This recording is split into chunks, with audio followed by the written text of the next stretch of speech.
welcome Kevin Bridges. Thank you. Ladies and gentlemen, good evening, welcome along to Edinburgh Comedy Fest Live. There we are. It's exciting. Edinburgh, Edinburgh, I discovered it's called this summer in a Spanish airport. Edinburgh. I love watching the hysteria at the Edinburgh departure gate. Edinburgh, where's that about? Yeah. David, let me see the boarding passes. David, Edinburgh, is this the right terminal? I don't even know if that's the accent. We're here. Anyway, we're making a show. Yeah. Feel that excitement? Yeah, I'm 27. I'm no longer a youth. I've got mates who are getting married, having kids. I'm thinking about it. You never know. I live in a nice part of Glasgow these days, though. So I live in a leafy suburb. So if I have children, they'll be pricks. I've came to tell you. That's what's going to happen. I'm going to raise pricks. My own son, he'll be that wee guy, walking down with his purple blazer, carrying a violin case, just tuned to the moon. He's going to grow up on a different planet from me. I don't know how I'll handle that. I think it'll be tough to take. My own son going, Dad, this iPad isn't performing the software update. Can we book an appointment with a genius this Saturday and have this resolved once and for all? Shut the up, you wee tool.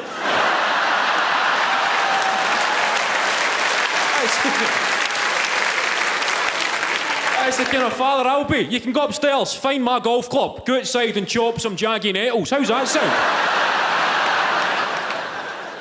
That's a Saturday afternoon. We're speaking to no genius. You go out there, chop some jaggies, get to know yourself. Embrace the boredom, decapitate a few dandelions. That's that, young people. They don't know how to be bored anymore. Boredom's dying. They're just too busy checking Facebook. Just that hollow sadness that hits you when you're spending too much time on Facebook, just realising how much you hate your own aunties and stuff. Like T-Mobile are actually so frustrating. Auntie Janice, I despise you. I preferred the relationship pre-Facebook. See, once, birthday, Christmas, that, twice a year. Great auntie, loved it. Just don't like your opinions and stuff. I used to get bored when I was young. I used to sit and record myself singing on a cassette player. Remember the days? Hit and play and record at the same time, singing mid-90s pop songs. That was me. That's baby, if you've got to go away. Don't think I can take the pain. Won't you stay another day, stay That was boredom, and it created something beautiful. I tried to start a boy band based on that single that I released to myself, played it back. That was that, Element 4, that's what we were called. I gave me and my mates, because I was bored, gave me and my mates aliases, Earth, Wind, Rain, Fire, that was us. I was Wind, they laughed at me, that's it, I thought, I'm going solo, big Wind. Anyway, we're going to get the first guy on, ladies and gentlemen, please make some noise for the wonderful Nish Kumar.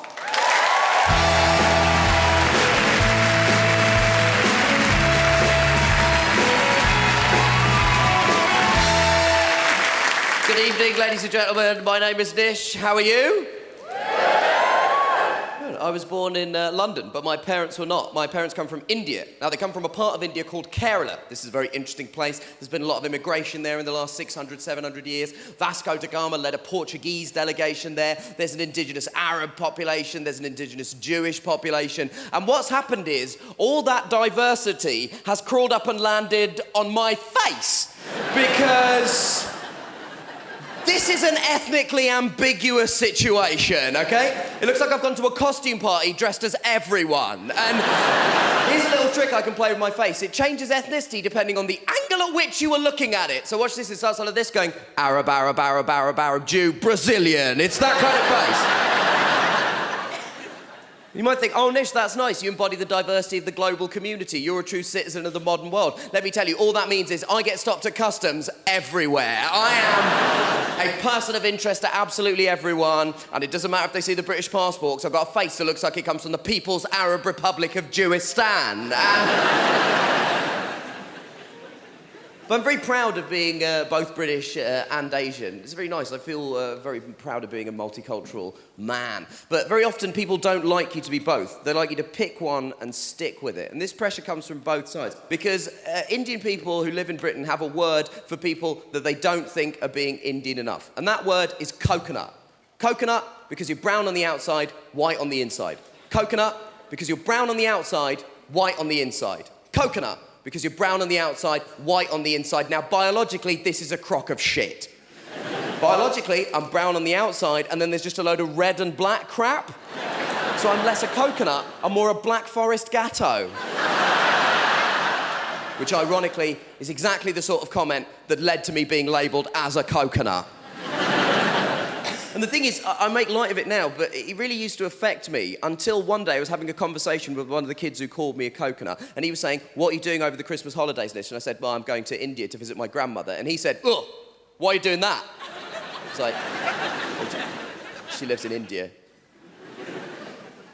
She's my grandma. I have no idea. I never thought I'd have to justify that sentence. And he said, "I'm never going to India." And I said, "Why not?" And he said, "Because it's dirty and they don't have rap music." It's dirty and they don't have rap music. This man who thought he was an arbitrator of what was and what was not Indianness would not visit the country of his parents' birth because of the absence of MC Hammer. And it's not even true. They have loads of rap music and it's incredibly clean. And at that moment, I realised I'd been craving the approval of a pack of braying morons. And that, in fact, if I was a coconut because I was brown on the outside and white on the inside, then they were Easter eggs because they were brown on the outside and empty. But it's a good time to be a non-white person. 2014. There's really nothing I can't do that a white person can do. I really believe that. There's nothing I can't do. Oh, apart from one thing. There's one thing I can't do that white people can do, and that's play pranks at international airports, because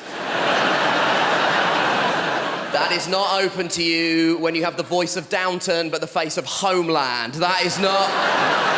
And my white friends are always like, "Oh, Nish, let's have some banter with the customs officials." And I always say, "No, thank you. The only prank I'm playing is let's not get fingered, okay?" I walk into the airports with my belt in one hand, my shoes in the other. I'm wearing T-shirts that say, "I heart the West." Just run up to random white people. I'm like, "You know what sucks? Jihad." Still doesn't matter, though. I got pulled out of an airport security queue in May of this year. And normally I don't mind, but on this occasion, I was wearing a T-shirt that had a picture of Mahatma Gandhi on it and said the word peace. And when they pulled me out of the queue, I was like, "Really? Is this the Al-Qaeda uniform?" Absolutely livid. And I went back to my girlfriend who was waiting for me in the queue, and I said, "This is the opposite of what a terrorist would wear." And she said, "Is it, Nish, or is it the perfect disguise?" So... Ladies and gentlemen, you've been a delight. My name's Nish. Good night.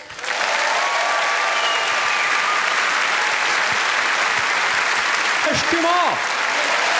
Get off your next act. The wonderful Lucy Beaumont.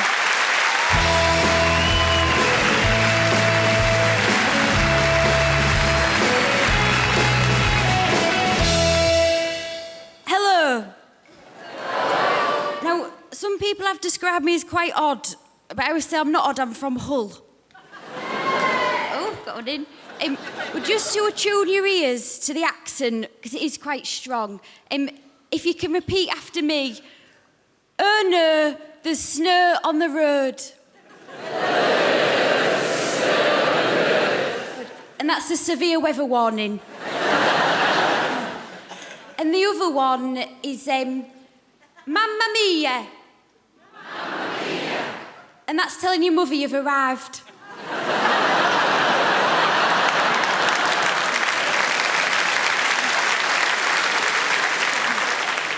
You're a very intelligent audience. Do you know that, I don't know how much you know about Hull, but it's a city on the up. I know we've got the City of Culture in 2017. Do you know, because I used to say, "Oh, if you don't know Hull, it's a lot different from other cities." Like, you've got London, haven't you, that hosted the Olympics, and Hull, that hosted Zumba classes you can smoke in. But it's not like that anymore. I'm a bit put off going clubbing there, actually. The last time I went clubbing in Hull was for a school reunion, and we ended up, like, in this real dodgy bar, and there was a woman here on the table with her top off, and all these men, like, stood leering around her, and my friend went, "Don't look, Lucy," like that. I went, "Why?" And she went, "It's your mum." And she's not like that anymore, though. But I've got something from my hometown. Would you like to see it? Yeah. When I get a bit homesick, I have a look at it. It's a pizza flyer. Look at that. It's colourful, isn't it? And here, speciality burger bar. Gangbang burger. And this, can you believe this? It's 8 beef burgers, 4 chicken burgers, topped with cheese, fried onion, mushroom and egg for £5.10. I know. And this on the back. This, useful telephone numbers. Humberside Police Non-Emergency. And NHS Direct. You can't write it, can you? But you know, life doesn't always turn out the way you expected, does it? Do you know I wanted to be a poet when I grew up? I know, and I still write poetry. I wrote one recently. My friend got married, and she said, "Lucy, will you write a poem and read it out at the ceremony?" I said, "Yeah, I will." And when I found out I wasn't going to be bridesmaid, I changed it a bit. And the end of it went, there are people dying, wars being fought, families being torn apart, but you just enjoy yourselves.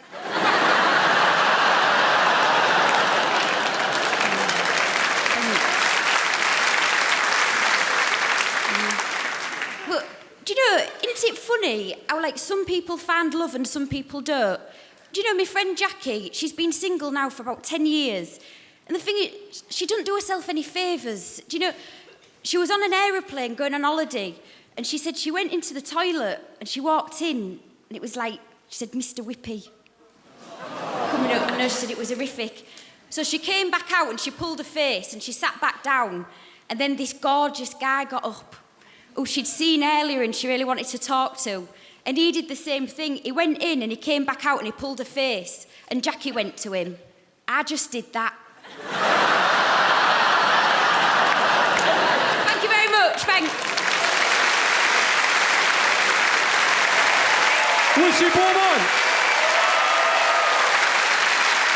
This guy's a pal of mine, and brilliant. You're going to love him. Give it up, please, for Lloyd Langford.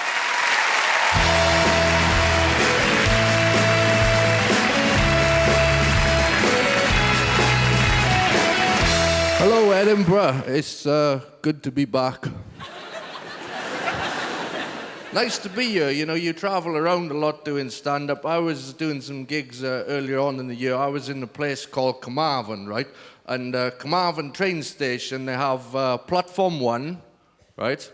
And platform 2. Don't worry, that's not the end of the story.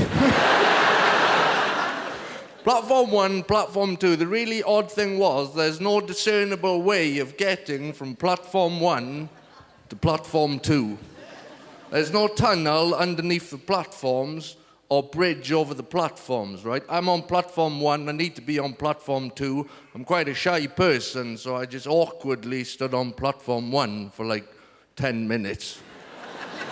Eventually, a guard came up to me and said, "Mate, I'm just checking, is everything all right? Because loads of trains have gone past.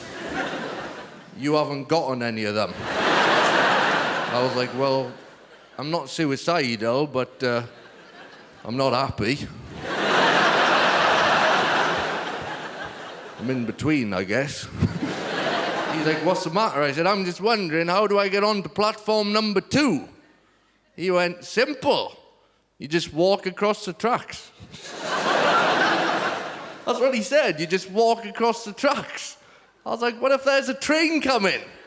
He went, "Don't walk across the tracks." That is the system they employ there in Carmarthen. It's less public transport, more sort of natural selection.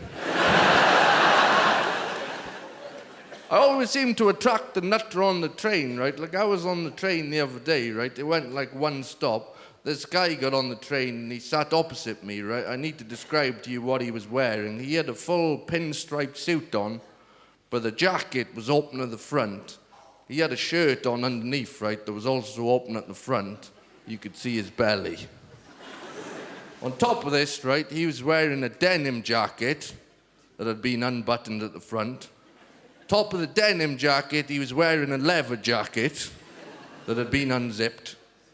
The piece de resistance, right, he had a full wool knit balaclava that had been rolled all the way down. He got on the train and sat opposite me. Now, if you're ever in that situation, my advice to you would be, get off the train. I don't even care if you're not at a stop. Just use the emergency hammer and smash your way to freedom. I was feeling unusually confident. I was feeling bold, right? What I thought I would do is I'd take a photograph of this man, right? I thought I'd tell my friends this story. They're not going to believe me, right? So I need some kind of evidence. Now, if you're trying to take a photograph of someone on public transport, obviously you don't want them to know, right? So get your phone out, hold it up like this. This is a really important thing to remember. Wiggle your thumb like this.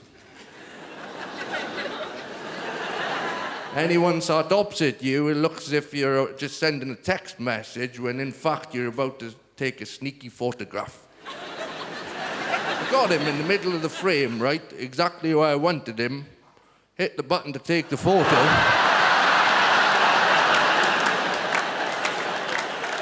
The very last minute, realised I'd accidentally left the flash on my camera.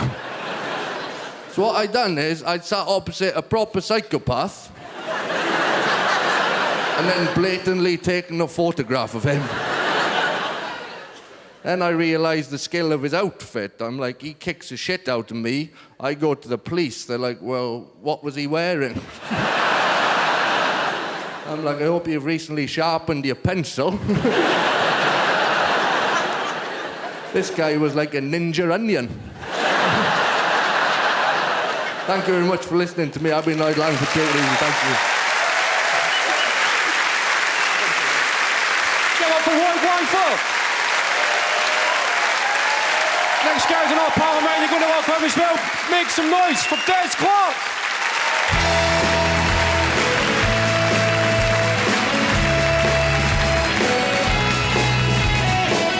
Hello everybody, how are we doing? Are we well? Oh, you can tell it's post-Commonwealth Games. I was actually at that opening ceremony. I had the most Scottish experience of my life. I was delayed for half an hour getting into the stadium because I was caught behind a bus full of 50 Scotty dogs that were getting searched for drugs and weapons. How mental do you think the dogs are in Scotland? Got that heroin? I just put up the dog's arse, it'll be fine.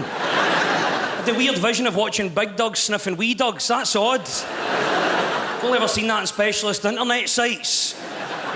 And then I was trying to get through security at the same time as 50 Scotty dogs, Susan Boyle and John Barrowman. Thought, this has got all the recipe for the perfect Scottish sex party. All we need is a set of car keys and the crankies and we are ready to rumble.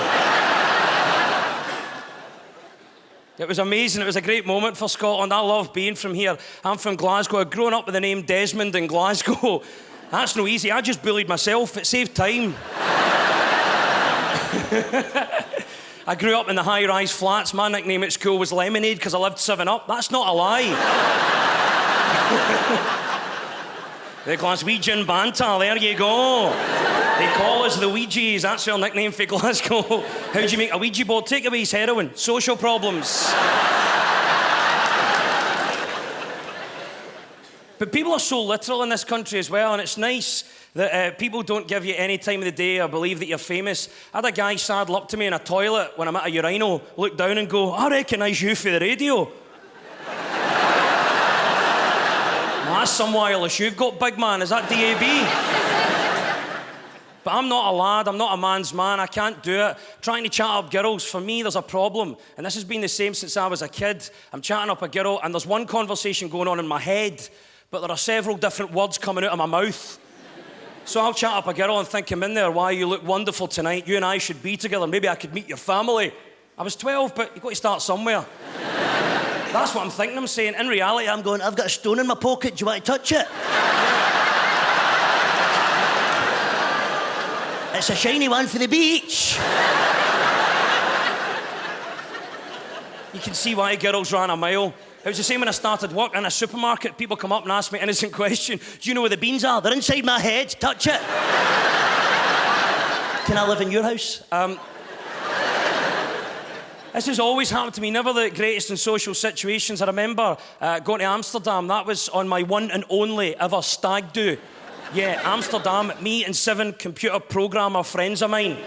Basically, should have just called it Geeks on Tour. We actually went there, and I have real laddish mates that were so excited about me going, couldn't wait to tell me, and were trying to express this, couldn't physically control themselves. I had one pal that was like, oh, Amsterdam, it's amazing, it's amazing, it's amazing, there's women in windows. Now, it's hard to try and explain what he was talking about. There's women, there's dirty women, there's ping pong balls. I thought, why are you in fast forward? It took me a week to figure out what he meant. There are women who work in the sexual industry that parade themselves in windows in certain parts of Amsterdam. I didn't know what parts. I was going up to council estates looking in windows and going, wow, I can see her shoulder. She's amazing. She's doing the ironing. This is kinky, right? And I swear that shows that we weren't sex people at all. We got to the first window. This woman's giving it loudly with the ping pong balls. It was like a bingo machine. It was tremendous. And right at the moment where she's giving it her best shot, a guy looks behind her to a building next to her and goes, God, look, there's a C&A. Now, I can't explain why he was so excited about a shop that we haven't seen for about 8 years. But the next thing I know, somebody's saying, go on, let's buy a jumper. We are now leaving the sex district of Amsterdam, going to buy matching jumpers from C&A. We all come back wearing them, and it's the scratchiest jumper you've ever felt in your life. I'm like, I'm coming back from Amsterdam with an itch, and no one will believe how I got it. And we kept getting told, oh, the windows get more and more extreme as you walk up. So we're like, oh my God, this is amazing. Oh, what's she doing? There might be a Woolworths at the end of it. I know. Who's up for a pick and mix, right? And a big mate of mine called Fat Pat, I've never seen him move the length of himself. He ran all the way up to the last window in the canal area, the sex district of Amsterdam, got level with that window. He was salivating, he was so excited. Looked around to us, he was saying, come on, boys, this is amazing. We thought, wow, what can be up there? Got up level with him, kebab shop. Couldn't make it up. Folks, you've been absolutely gorgeous. It's great to play this gig and be at the festival. Thank you very much. Good night.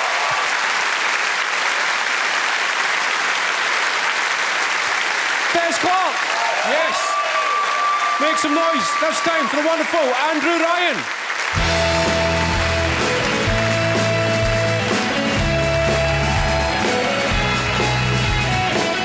Good evening. How we doing? We all right? Very nice to be here, ladies and gentlemen. Very nice. I got a train up to Scotland, and sometimes when I get a train, I fall asleep and I wake up with pins and needles in one of my legs. Have you ever tried to walk with pins and needles in one of your legs? You always have to drag your leg. You're always like going, oh, Jesus, Mary, Mother of God, what's going on? Right? You're like Kaiser Soze, right? It's ridiculous. Walking around like that. Every time I see gangsters down in London where I live and they're going like this, yeah, blood, yeah, I see you, blood, yeah, give me your Oyster card, yeah, what's your mother's maiden name, yeah? I'm thinking, those lads just got pins and needles, right? That's all that's wrong with them. I got a train into Edinburgh Waverley and I woke up on the train with pins and needles in both me legs. Have you ever tried to walk with pins and needles in both your legs? It's impossible. I got off the train, I was like this going, oh God, what is going on here? This is ridiculous, right? There's people walking past me on the platform going, oh my God, is that guy hiding an erection? What's he doing, right? The train manager saw me and he thought that I was a passenger that needed some form of assistance. So he started walking over towards me. But we all know that once the blood starts circulating around the legs, after a few seconds, the pins and needles just goes away. And all the train manager saw was me doing this, just going, oh God, this is ridiculous. What is going on? Oh God, I feel okay now. Oh God, I feel fine now. That's great. And then I just walked off like that. It looked like the evolution of man. I'm getting a bit older now as well. You know, there's a few things that happens when you get a bit older that you know you're getting a bit old. For example, you know you're getting old when you come in from a night out at 1 o'clock in the morning and you take the mince out of the freezer for the following night's dinner. Oh, we've got a few mince takers out here tonight. Are you coming to bed? No, I've got spag balls tomorrow, honestly.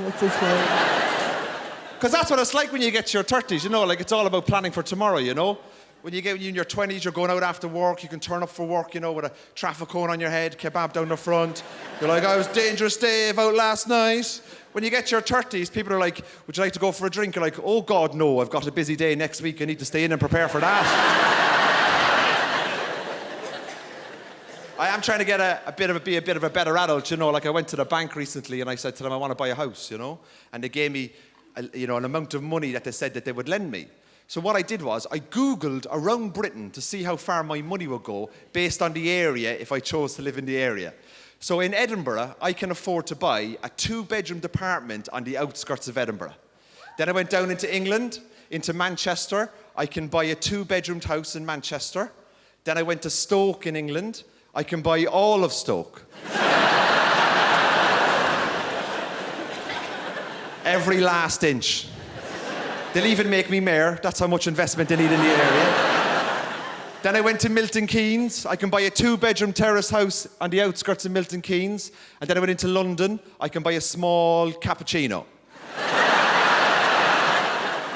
Ladies and gentlemen, you've been absolutely fantastic. Thank you very much. Good night.